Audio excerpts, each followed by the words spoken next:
Welcome everyone. Myself Virendra Singh Shekhawat, lecturer Computer Engineering from Government Polytechnic College Jalore। जैसे कि last lecture में हमने CS 304 जो software engineering subject है, third year का subject है, उसका हमने इंट्रोडक्टरी पार्ट देखा था कि सॉफ्टवेयर इंजीनियरिंग क्या है। ओके, सो आज हम देखेंगे कि सॉफ्टवेयर इंजीनियरिंग का एवोल्यूशन कैसे हुआ और उसका इम्पैक्ट क्या है। मतलब पहले नॉर्मल इंजीनियरिंग ब्रांचेस चलती थी, civil engineering, mechanical engineering, electrical engineering, जिनको हम कोर इंजीनियरिंग ब्रांचेस बोलते हैं। उसके बाद में कम ज़रूरत पड़ी इलेक्ट्रॉनिक्स इंजीनियरिंग आई, देन उसके बाद में और ज़रूरत पड़ी तो कंप्यूटर इंजीनियरिंग आया, देन सॉफ्टवेयर इंजीनियरिंग पिक्चर में आया। तो इसका एवोल्यूशन क्यों हुआ और इसका ये क्यों ज़रूरी है, क्यों ये हमें ज़रूरत पड़ी कि सॉफ्टवेयर इंजीनियरिंग भी एक ब्रांच होनी चाहिए जिसके अंदर हम सॉफ्टवेयर कैसे डेवलप करें, क्या क्या उसके अंदर क्या साइकिल प्रोसेस क्या होना चाहिए और उसके अंदर कौन कौन से फेजेज होने चाहिए, क्या क्या डॉक्यूमेंट्स रिक्वायर्ड होने चाहिए। इन सारी चीज़ों को हम इंजीनियरिंग एस्पेक्ट से एक सिस्टमेटिक वे में सॉफ्टवेयर डेवलप करने के लिए ज़रूरत है। तो आज हम इसका फर्स्ट टॉपिक है software engineering evolution and impact, वो हम देखेंगे। ओके, सो स्टार्ट करने से पहले मैं सॉफ्टवेयर इंजीनियरिंग को कंपेयर करना चाहूँगा सिविल इंजीनियरिंग से। जैसे कि सिविल इंजीनियरिंग में हम पढ़ते हैं कि ब्रिज बनाते हैं। ओके, सो ब्रिज बनाते हैं तो इसका ऑलरेडी कुछ डेटा हमारे पास में होता है। ओके, उस डेटा के बेसिस पे हम ब्रिज को डेवलप करते हैं और उसके अकॉर्डिंग एक बार जैसा ब्रिज डेवलप हो गया, ओके, सो लेट्स से कि उसमें एग्जैक्टली वैसा नहीं हो पाया जैसा हमारा रिक्वायरमेंट था, थोड़ा बहुत प्लस माइनस है, ओवर बजट है, उसके अंदर टाइम ज़्यादा लग रहा है, तो और उसके अंदर नई रिक्वायरमेंट्स अगर बीच में आ गई, ओके, ये एक इम्पॉर्टेंट एस्पेक्ट है, नई रिक्वायरमेंट बीच में आ गई तो वो सब उसमें कैटर नहीं कर सकते, यानी उसमें जो हम बिल्ड कर रहे थे उसमें चेंज पॉसिबल नहीं है। ओके, सो ये जो एस्पेक्ट है, जो एक रिजिड एस्पेक्ट है, इसके जस्ट अपोजिट है सॉफ्टवेयर इंजीनियरिंग। जैसे कि कल के लेक्चर में हमने देखा था कि सॉफ्टवेयर क्या है कि सब लोगों के माइंड में एक ही चीज़ है कि एक लाइन ऑफ कोड्स का प्रोग्राम है और उसको हम बहुत इजी वे में जैसे चेंज करना चाहें वैसे चेंज कर दें। जैसे फ्लेक्सिबल कुछ बना दिया है, फिर उसके अंदर वापस से हम कुछ चेंज करना चाहें, पूरा कंप्लीट होने के बाद में हमारे दिमाग में और नई रिक्वायरमेंट्स आ गई और नए आइडियाज़ आ गए, नए फीचर्स उसमें ऐड करने। सो एक जनरल एस्पेक्ट है कि सॉफ्टवेयर है तो वो एक फ्लेक्सिबल है। Okay, so change in nature, software के नेचर में चेंज है। ओके, सो हम उसको ये मान के चल रहे हैं कि सॉफ्टवेयर, कोई भी चीज़ का सॉफ्टवेयर हम डेवलप कर रहे हैं, इसका मतलब उसको हम इजीली चेंज कर सकते हैं। उसका किसी भी स्टेप के अंदर हम उसको मॉडिफाई करना चाहें तो मॉडिफाई कर सकते हैं, बाद में नए उसमें फीचर्स ऐड करना चाहें तो फीचर्स ऐड कर सकते हैं।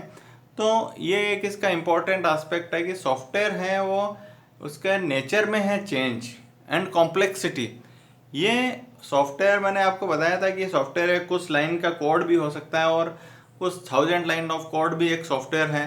ओके, कुछ 100 रुपये कॉस्ट का भी सॉफ्टवेयर है, जो करोड़ के अंदर भी सॉफ्टवेयर है। ओके, सो इसकी कॉम्प्लेक्सिटी है वो भी वेरी कर रही है। ओके, बहुत कई सारे मॉड्यूल्स को मिलके भी सॉफ्टवेयर बन सकता है तो उसकी कॉम्प्लेक्सिटी हाई हो सकती है, बहुत बड़ा लाइन ऑफ कोड होगा, बहुत सारी रिक्वायरमेंट्स होंगी। सो इसकी कॉम्प्लेक्सिटी और चेंज इन नेचर की वजह से ये ज़रूरी हो गया है कि इसको कोई भी सॉफ्टवेयर को हम डेवलप कर रहे हैं तो उसके अंदर एक इंजीनियरिंग एस्पेक्ट को कैटर किया जाए और एक इंजीनियरिंग वे में, यानी एक सिस्टमेटिक इंजीनियरिंग मतलब सिस्टमेटिक वे के अंदर उसको डेवलप किया जाए।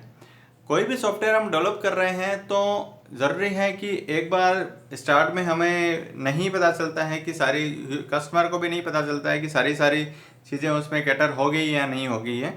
सो ओवर द टाइम उसके अंदर कस्टमर भी सजेस्ट करता है कि इसमें ये वाले इम्प्रूवमेंट्स होने चाहिए, नई रिक्वायरमेंट्स आती हैं या टेक्नोलॉजी में चेंज हो रहा है तो उसकी वजह से कुछ इम्प्रूवमेंट्स हैं, तो उन इम्प्रूवमेंट को कैटर करने के लिए भी उसमें चेंज करना पड़ता है। सो पूरी लाइफ साइकिल के अंदर कहाँ पे हम उसको इजीली चेंज कर सकते हैं, कहाँ हम उसको चेंज करने में ज़्यादा इम्पैक्ट आएगा, कहाँ पे उसकी कॉस्ट ज़्यादा आएगी। सो सॉफ्टवेयर है तो हम ये मान के चलते हैं कि उसकी कॉम्प्लेक्सिटी और चेंज की वजह से हमें इस ब्रांच को इवॉल्व करना पड़ा कि सॉफ्टवेयर हैं उसको भी एक सिस्टमेटिक वे में डेवलप किया जाए। और ये पूरी स्टडी हम जिस ब्रांच में पढ़ते हैं उसको हम बोलते हैं सॉफ्टवेयर इंजीनियरिंग। ओके, सो मैं यहाँ पे आपको डिफरेंट स्टडीज़ के थ्रू एक डेटा कलेक्ट किया है। उस डेटा के ऊपर बात करें, आईबीएम का डेटा है। आईबीएम के डेटा के अंदर ऑलरेडी स्टडी के अंदर, रिपोर्ट के अंदर ये आया गया कि अगर कुछ 100% जो सॉफ्टवेयर्स हैं उसमें से टोटल सॉफ्टवेयर इंडस्ट्री में देखें तो अप्रोक्सीमेट 31% जो सॉफ्टवेयर जो बनाए जाते हैं वो फेलियर हैं। ओके, जो बनाना चाह रहे थे वो नहीं बन पाया। ओके, सारी जो फीचर्स उसमें ऐड होने चाहिए थे वो फीचर्स कैटर नहीं किए गए, और जो सही तरीके से जो चलना चाहिए था वो नहीं चल पाया, यानी 31% सॉफ्टवेयर हैं वो फेल है। ओके, 16% सॉफ्टवेयर हैं वो सक्सेसफुली डेवलप हुए। ओके, एंड रिमेनिंग 53% जो सॉफ्टवेयर हैं वो ओवर बजट है। स्टूडेंट, कोई भी सॉफ्टवेयर हम डेवलप करते हैं, कस्टमर हमें रिक्वायरमेंट देता है, उसके बेसिस के ऊपर जो सॉफ्टवेयर इंडस्ट्री है वो उसको एस्टिमेट करती है कि ये कितने इसकी कॉस्ट हो सकती है। ओके, तो उस कॉस्ट के अकॉर्डिंग उस सॉफ्टवेयर को बनाने के लिए पहले ही बजट एलोकेट कर दिया जाता है कि ये इतने रुपए लगेंगे इसको बनाने के लिए। ओके, उसके बाद में जब हम सॉफ्टवेयर बनाने लगते हैं और बना रहे हैं तो वो उसका जो टोटल कॉस्ट है, बनाने का कॉस्ट है टिल द डिलीवरी, तो वो जो स्टार्ट में जो कॉस्ट इवल की थी वो उससे कहीं ज़्यादा जा रहा है, यानी उसको बोलते हैं, उस कंडीशन को बोलते हैं ओवर बजट। यानी कि अगर कोई सॉफ्टवेयर है उसको बनाने के लिए बोला कि ये सॉफ्टवेयर बनाना है, इंडस्ट्री ने एनविसाज किया और बोला कि 5 लाख रुपए लगेंगे। ओके, और जब एक्चुअल में उसको डेवलप किया तो उसकी जो कॉस्टिंग है वो 5 लाख से कहीं ज़्यादा सॉफ्टवेयर इंडस्ट्री की खुद की लग गई है। तो ऐसे प्रोजेक्ट को बोलते हैं ओवर बजट। ओके, सो ये सॉफ्टवेयर इंडस्ट्री के लिए खुद के लिए नुकसानदायक है। 31% है वो फेलियर है, केवल 16% प्रोजेक्ट हैं जो सक्सेसफुल है। ओके, सो कोई भी प्रोजेक्ट है, कोई भी सॉफ्टवेयर है, उसको हम डेवलप कर रहे हैं तो क्या क्या उसके अंदर प्रॉब्लम्स आ सकते हैं, यानी सक्सेसफुल को हटा दें तो इसके अंदर क्या क्या और दूसरे इश्यूज आते हैं जिसकी वजह से हम मानते हैं कि ये प्रोजेक्ट है सक्सेसफुली डेवलप नहीं हो पाया, ये सॉफ्टवेयर है या सक्सेसफुली नहीं बन पाया। तो उसमें 3 मेजर एस्पेक्ट हैं। एक तो जो टाइमलाइन है, कोई भी सॉफ्टवेयर बना रहे हैं तो उसमें एक इम्पॉर्टेंट एस्पेक्ट है उसका टाइमलाइन। जो टाइमलाइन यानी कि 6 मंथ में कोई प्रोजेक्ट बनाना है तो 6 मंथ में कंप्लीट होना चाहिए, यानी विद इन द टाइमलाइन वो कंप्लीट हो जाना चाहिए। सेकेंड वन है ओवर बजट, यानी पहले जो एस्टिमेट किया है और कस्टमर के साथ में जो हमारा कॉन्ट्रैक्ट हुआ है उस बजट के अंदर अंदर वो प्रोजेक्ट यानी सॉफ्टवेयर है वो बन जाना चाहिए। उससे अगर ऊपर बनता है तो इंडस्ट्री के लिए घाटा है। और थर्ड वन है फीचर मिसिंग, यानी कि कोई फीचर्स हैं जो सक्सेसफुली बन नहीं पाए हैं या फिर उसके अंदर डेवलप नहीं किए गए हैं।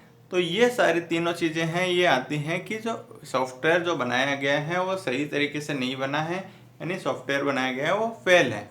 ओके, तो क्योंकि ये क्यों फेल होंगे, क्योंकि हमने जो सॉफ्टवेयर बनाया है उसमें जो सॉफ्टवेयर इंजीनियरिंग के अंदर यही सब गाइडलाइंस डिफाइन है, यही सब अलग अलग फेजेस डिफाइन है, हर चीज़ का एक सिस्टमेटिक वे है, एक अप्रोच है, अलग अलग मेथड्स डिफाइन किए गए हैं हर फेज़ के।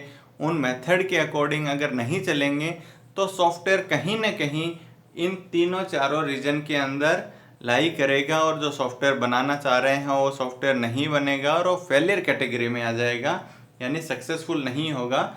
इसीलिए हम स्टडी में आया है कि केवल जो 16% जो सॉफ्टवेयर्स हैं वो सक्सेसफुल डेवलप होते हैं और रिमेनिंग जो सॉफ्टवेयर्स हैं वो किसी न किसी कैटेगरी में फेल हो जाते हैं।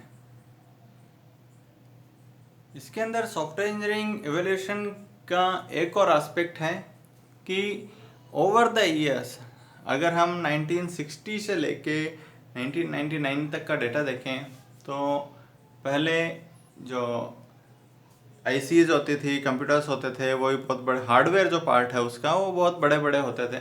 ओके, कॉस्ट भी उसकी बहुत ज़्यादा थी। लेकिन ओवर द ईयर्स हार्डवेयर की जो कॉस्ट है वो ड्रास्टिकली कम होती जा रही है। ओके, पहले लेट से कि एक आईसी भी थी तो आईसी का साइज बहुत बड़ा था, उसके अंदर एक फंक्शन को हम अगर डेवलप करना चाह रहे हैं तो उसके अंदर कई सारे हार्डवेयर का इन्वॉल्वमेंट होता था। और आजकल वही चीज़ एक छोटे सी फॉर्म में आ सकती है। एक मोबाइल है, उसके अंदर ऑलमोस्ट पूरा का पूरा कंप्यूटर के अंदर जितनी चीज़ें आती हैं ऑलमोस्ट एक मोबाइल के अंदर भी आ गई हैं। इवन एक वॉच के अंदर भी सारी की सारी चीज़ें आजकल स्मार्ट वॉच के अंदर आने लग गई हैं। ओके, सो हार्डवेयर कंपैरेटिवली देखें तो कंपैरेटिवली हार्डवेयर की जो कॉस्ट है वो ओवर द टाइम कम होती जा रही है, ड्रास्टिकली कम होती जा रही है। लेकिन ये चीज़ है, ये सॉफ्टवेयर के साथ में नहीं है। अगर हम हार्डवेयर और सॉफ्टवेयर का एक रिलेटिव डायग्राम देखें, रिलेटिव कॉस्ट देखें, तो रिलेटिविटी में इनकी जो कॉस्ट है वो बहुत कम होती जा रही है। यानी सॉफ्टवेयर है उसकी कॉस्टिंग इतनी ज़्यादा इम्पैक्ट नहीं कर रही है जितनी हार्डवेयर की जो कॉस्टिंग है वो ड्रास्टिकली कम होती जा रही है। अगला जो ग्राफ है उसमें हम हार्डवेयर और सॉफ्टवेयर को कंपेयर करें तो कंपैरेटिवली 10 ईयर्स के डेटा को हम देखें। ओके, सो प्रोडक्टिविटी एस्पेक्ट को देखें कि प्रोडक्टिविटी है वो हार्डवेयर की किस तरह से ओवर द टाइम्स यानी ओवर द ईयर्स वो किस तरह से इंक्रीज हो रही है, और सॉफ्टवेयर के अंदर किस तरह से इंक्रीज हो रही है। दोनों को हम कंपैरेटिवली देखें तो हार्डवेयर जो बढ़ रहा है वो ओवर द ईयर्स उसकी स्पीड, उसकी कैपेसिटी, उसकी जो साइज़ यानी साइज़ जो रिड्यूस हो रही है, और उसकी फंक्शनैलिटी यानी प्रोडक्टिविटी है ओवर द टाइम वो एक्सपोनेंशियली इंक्रीज होती जा रही है। ओके, लेकिन ये सॉफ्टवेयर के साथ में over the times programming languages change हो रही हैं, फंक्शनैलिटी, इनबिल्ट फंक्शनैलिटी, नई नई लैंग्वेजेस, नए नए टूल्स आ रहे हैं। लेकिन कंपैरेटिवली अगर हम हार्डवेयर और सॉफ्टवेयर को देखें तो वो सॉफ्टवेयर है उसकी प्रोडक्टिविटी इतनी ज़्यादा इंक्रीज नहीं हो रही है जितनी हार्डवेयर के अंदर, क्योंकि इसके अंदर हम पहले से ही, बहुत पहले से इंजीनियरिंग एस्पेक्ट को हमने इसके अंदर इंट्रोड्यूस किया है। और आज के टाइम पे देखा जाए तो मूरेज लॉ क्या कहता है कि प्रोसेसर की स्पीड और मेमोरी कैपेसिटी है, ओके, वो लगभग हर 2 साल के अंदर डबल हो जाती है। ओके, तो बट सॉफ्टवेयर के साथ में नहीं है। सॉफ्टवेयर ऑलमोस्ट ये लीनियरली इम्प्रूव तो हो रहा है, लेकिन कंपैरेटिवली हार्डवेयर के देखें तो इम्प्रूव नहीं हो पा रहा है। ओके, तो ये सब एस्पेक्ट जो हमने देखे हैं, ये एस्पेक्ट हमें इंसिस्ट करता है कि जो हमारा जो सॉफ्टवेयर को डेवलप करने का जो प्रोसेस है, ओके, जो मेथड्स हैं, उसको उसके अंदर हम इंजीनियरिंग एस्पेक्ट को इन्वॉल्व करें। और यही सब हमें मोटिवेट करता है सॉफ्टवेयर इंजीनियरिंग को इवॉल्व करने के लिए, यानी सॉफ्टवेयर इंजीनियरिंग को पिक्चर में लाने के लिए, कि कोई भी सॉफ्टवेयर हम डेवलप करते हैं तो उसके अंदर एक इंजीनियरिंग की एक स्पेसिफिक ब्रांच होनी चाहिए जो IEEE फॉर्मेट के according standard methods, standard approaches और स्टैंडर्ड फेजेस बताएं, जिनको ध्यान में रखते हुए हर फेज को जो उसके गाइडलाइंस हैं, उसके रूल्स हैं, उसके अंदर जो जो डॉक्यूमेंट्स प्रिपेयर करने हैं, उन सब को कैटर करके और हम किसी भी सॉफ्टवेयर को डेवलप करें। ओके, सो ये एक मोटिवेशन है सॉफ्टवेयर इंजीनियरिंग को इवॉल्व करने के लिए। ओके, अगर हम इन सब को इवॉल्व नहीं करते हैं तो इसके क्या क्या इम्पैक्ट हो सकते हैं। ओके, इम्पैक्ट बहुत बड़े बड़े